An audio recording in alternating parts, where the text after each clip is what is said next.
Hey, I'm Larry Steinhaus with Investor Schooling, and today's lesson, I want to talk about trusts. All right? I'm going to teach you that almost always you want to buy your property in a trust, not an LLC. Don't make this mistake. I'm going to teach you how to do this, and I'm going to teach you how to do it right. So first of all, you need to know that there are three parts to a trust that are important. The first one is the trustee. The next one is the beneficiary. And the last one is the trust itself.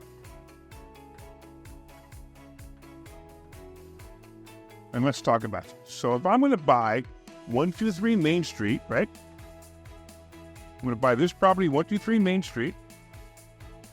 Most of you are being taught to buy it in an LLC. Don't do that. In fact, unless you're going to buy your properties, each and every property in an individual LLC, you're actually hurting yourself, not helping yourself. The reason is if you have all your properties in this LLC over here, right?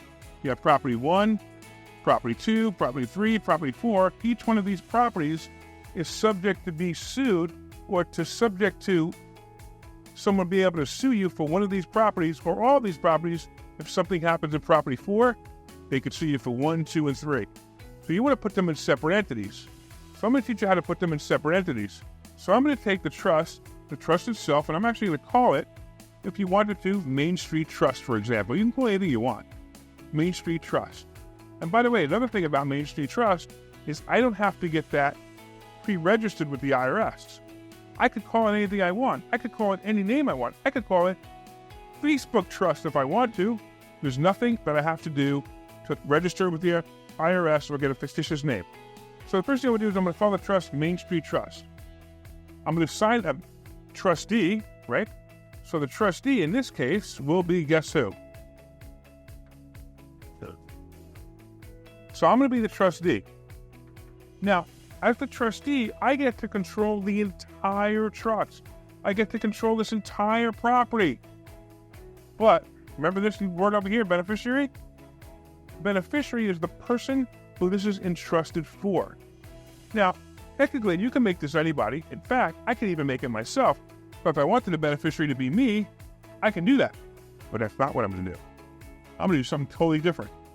I am going to do something where I'm actually going to take the beneficiary and I'm going to make the beneficiary an LLC. Now, wait a minute. I thought you just said don't get an LLC. I never said don't get an LLC. I just said don't put your properties in an LLC. You're going to take the beneficiary of this trust, right, Main Street Trust, and the beneficiary is going to be your LLC. Now, here's what's happened. You protected yourself in the LLC from all liability, and you protected Main Street Trust from the LLC. So if I have another property, I don't know, 456 Main Street and 1211 Main Street and I don't know, whatever street, and every single one of those beneficiaries are my LLC owns nothing. The trust, each individual trust owns the property.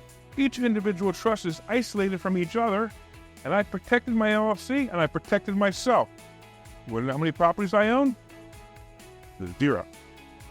You want to know how many properties my LLC owns? 0.